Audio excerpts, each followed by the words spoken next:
Hello everyone, thank you for tuning in. This is Tattooed Black Tears Chapter 4.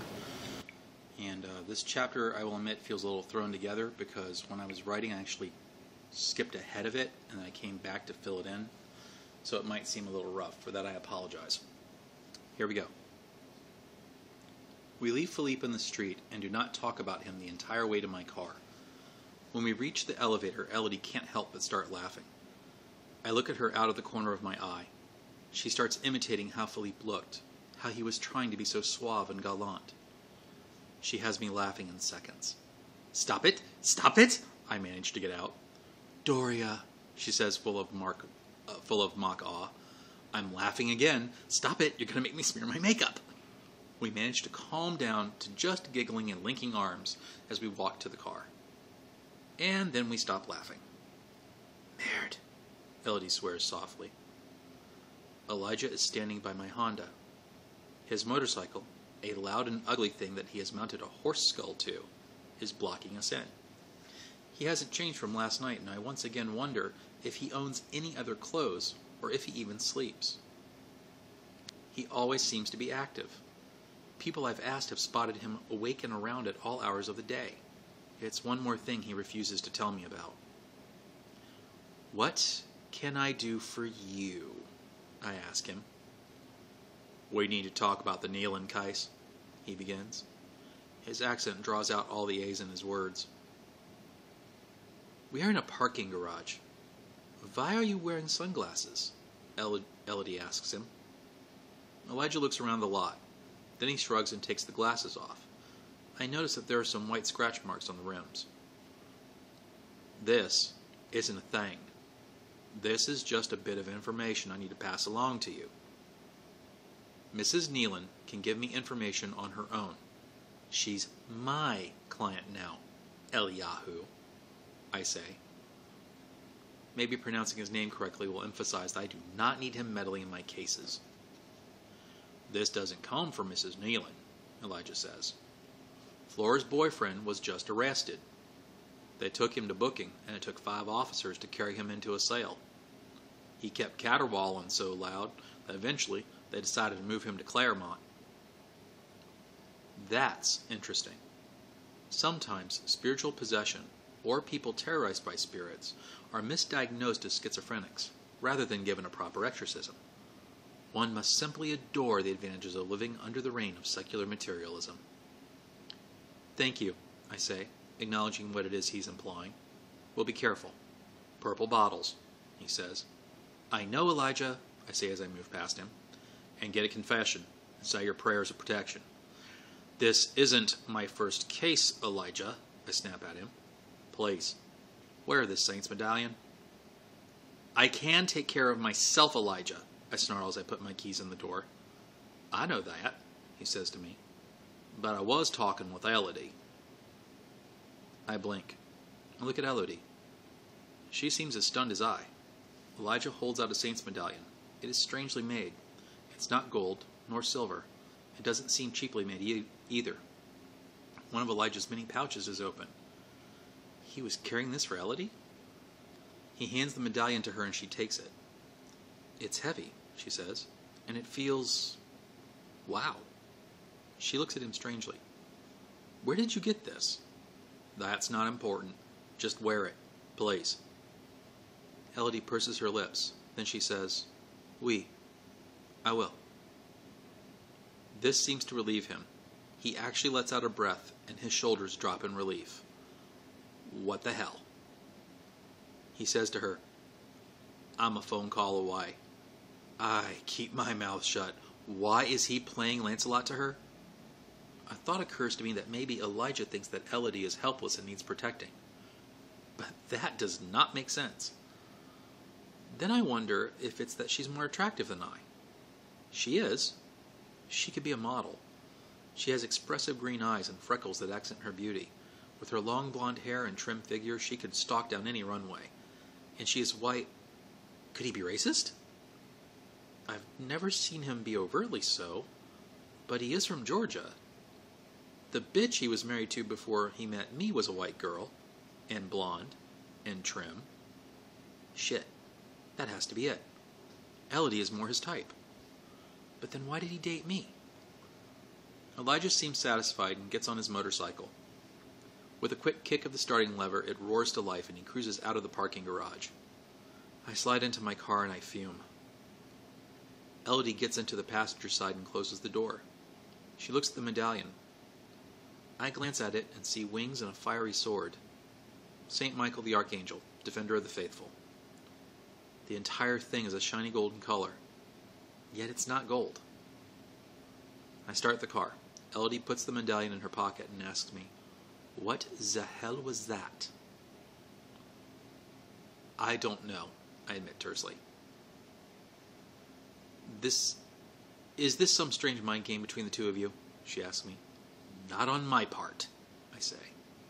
"He's a jerk, trying to make you jealous like that by hitting on me," she says suddenly. "No, he's a bastard," I say. "Maybe he thinks I won't see through it." "A son of a bitch," Elodie says. "Dick," I spit. "Dick," she agrees. There's silence for a few moments. "I am not into him," she says. "I'm not either," I say aloud. "But I was once, and no matter how much Elijah earned it, I am responsible for what broke us up." "Techno?" Elodie asks, her hand hovering over the iPod. "No," I reply. "Hard rock?" she asks. "No," I reply again. "Country?" she asks, concerned. "Hell no," I shout. It will just remind me of him. We pull out into traffic and she asks, "Death metal?" "Wee," I say with a drawn-out agreeing word. New Trenton is almost the same size as her big sister, New York City. Traffic in New Trenton is much better regulated, and therefore easier to move through. Elodie and I arrive at the parking garage we use for work. All of my employees, except for Kitten, have arrived. I can tell from the cars and beat-up junkers that are in the parking spots. We exit the car, and as we do, I notice that Elodie has her .25 caliber auto pistol strapped to the inside of her left thigh. "Why the precaution?" I ask her. Another rule we have is to never say aloud anything that might give any advantage to anyone listening.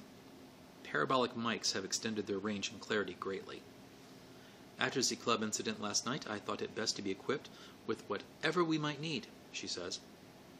Makes me wish I had thought to bring Justin.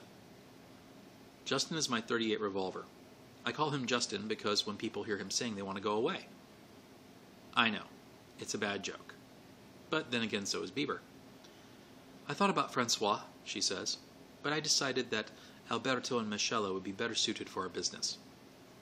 She means that she thought about bringing her .357 loaded with Glazer safety slugs, but instead, she brought the .25 caliber for stealth and a 9mm Sig Sauer for her main tool. "Why not Heinrich?" I ask. "If we need to invite Heinrich out, I need a bonus," she says with dry humor. I agree with her. Hopefully there will be no need of German submachine guns. The conference room is already set up when we arrive. Donuts, crullers, apples, bananas, bagels with lox and schmear, and freshly pressed coffee sit upon the table like an offering to the gods of Meeting Hala. Stephen's face is beaming with religio-corporate satisfaction. He looks like a puppy holding a newspaper in its mouth. I give him a nod of my head. Elodie dives for the bagels and barely has a chance to snatch the poppy seed-laden one before Mary can. Elodie gives Mary a pouty face and whispers, "I'm so sorry." Mary smiles back playfully, and then holds up the tub full of honeyed almond schmear. I hear Elodie gasp in frustration as Mary saunters to her seat. She may have to settle for an onion bagel, but she has netted the brass ring of bagel accoutrement. Other staff members begin to filter in. Jack and Clyde sit together. They resemble characters from a Mickey Spillane novel. Each is well-built, tall, and intimidating. Clyde is a former Army Ranger, and Jack, well, I have had the good sense to make sure I don't know how it is Jack came by his skills. These are the men that I normally assign to anything that might need a bit of muscle. Mary is the office's secondary coordinator. I say secondary because normally I put myself in charge of directing who's doing what and how. I am allowed to be a control freak. I own the business. The staff likes it better when Mary runs things, so by and large I give her all the freedom she needs to be sure everyone else is doing their jobs. She learned her organizational skills from being a mother to 5 children. She is a braver woman than I in that regard. Horace and Jean arrive looking very professional. Too professional. No one in the firm has had the heart to tell them that we all know they are sleeping together. It still amuses me they thought they could keep that secret in an office full of snoops. The only reason I have been able to hide my mystical life is with the help of the mists, as well as some spells and invocations to help the staff not notice. The next person to arrive is Georgie. Georgie is the unofficial member of API's partners. They call themselves that. I make it a point never to do so. Georgie and Stephen are still interns, technically. I don't want them to get ideas. Each of them is responsible for about 4 to 5 other people who work for us to gain life experience. Needless to say, we burn through interns fast. Needless to say, I don't promote interns who can't handle this job. I stalk behind my seat, pacing. The staff are nervous. They've only seen me like this a couple of times. Good. I want to completely surprise them. When I promote Stephen, I don't want any arguments. The room's flat screen flickers to life, and Kitten has logged into our meeting. None of the staff, not even Elodie, have ever met Kitten. They only know her from the computer-animated white kitten that appears on the screen.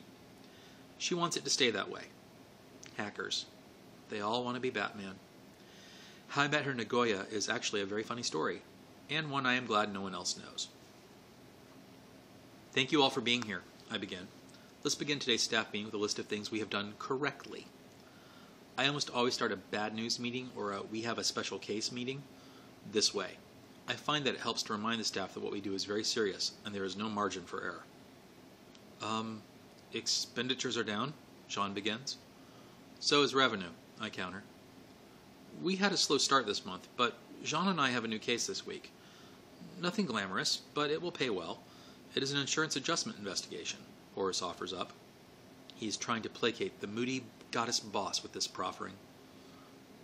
And the other departments? I ask. Police department is back to being okay with us. After we helped them with that minor bust on 3rd and 214, Georgie says. I nod. Then I ask him, what about cooperation from the street? Georgie shrugs. Then he says, no detriment. Mary? I ask. We haven't had to let any interns leave, and this month they actually stayed of their own accord, so I would say that your people skills are improving, she jibes. The partners laugh a little. Well, then I guess we will have to test them in the field. I had a special case walk-in last night. Due to privacy and legal issues, I can't show you the interview tape. Elodie, would you bring up the notes, please? Elodie taps some keys on her keyboard, and an abridged text and transcript comes up of my interview with Debbie.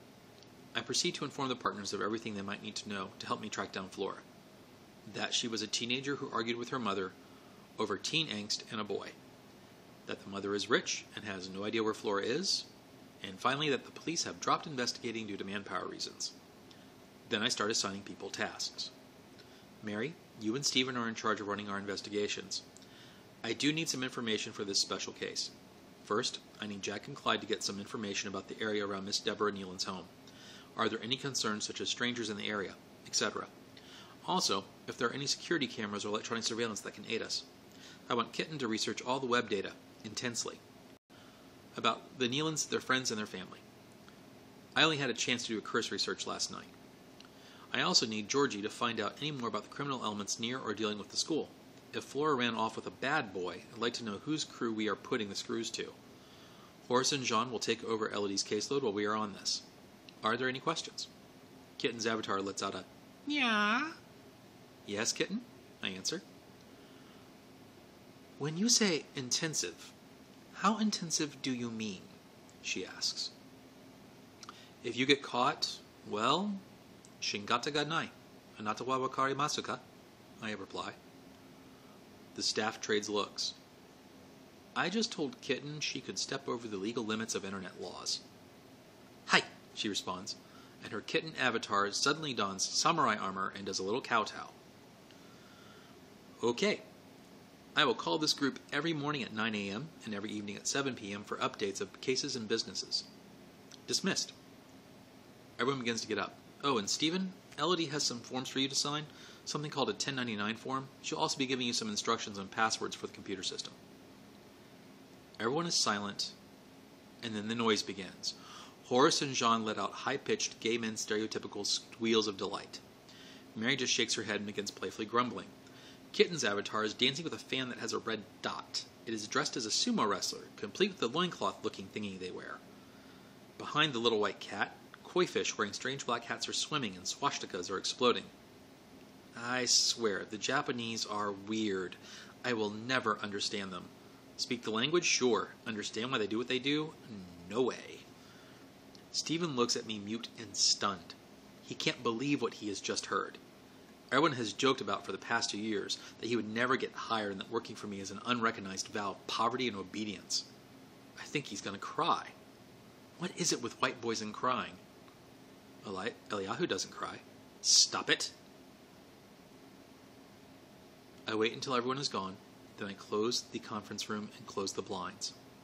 I take the batteries out of I and Elodie's cell phones and make sure the computer is also unpowered. No one but Elodie and I talk about hidden things in the office. Honestly, I wouldn't even talk with Elodie about them if she hadn't already seen them up close. She has survived the fangs and claws and thoroughly believes in the devil. I play for her the video of Debbie Nealon's interview. Elodie watches it closely. She turns to me when it is over and asks, "These things that attacked her in her home, would they have left any residue?" I shake my head. Not after this length of time. Nor are we likely to find any clues in the house about what they were, since they are likely not what Flora was seeking to make contact with. "But I assume we are going to check the house?" Elodie asks me.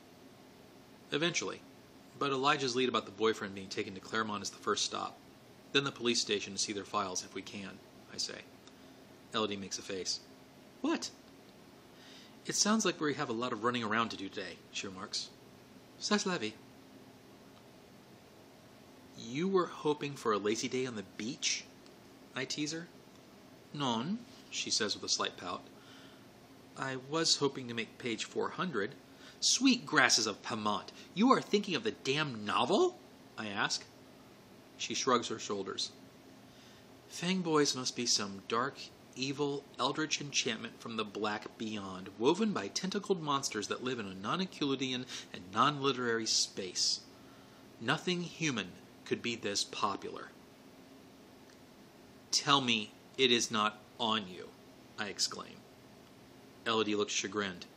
"It must be under the table right now." "We are on a case, and you know how you get," I begin. "I've gotten better," she begins. "You know what's going to happen. Some fictional, badly written character, millions of fans across the world would think they're well written," she whispers, "is going to not hook up with the right person, or hook up with the wrong person, or get killed from a stupid choice by the author, not having to truly write for a living, and you're going to complain about it all day." Elodie looks at me and places her hands together in a prayer position. Her eyes get larger. She reminds me of a puppy dog. Kind of like Stephen. "Please, Dooriya, I promise I will be good and not throw the book. Like last time," she says. I relent. "Fine, we'll take a long lunch." She bounces in her chair. Sometimes I swear she regresses to being 6 years old.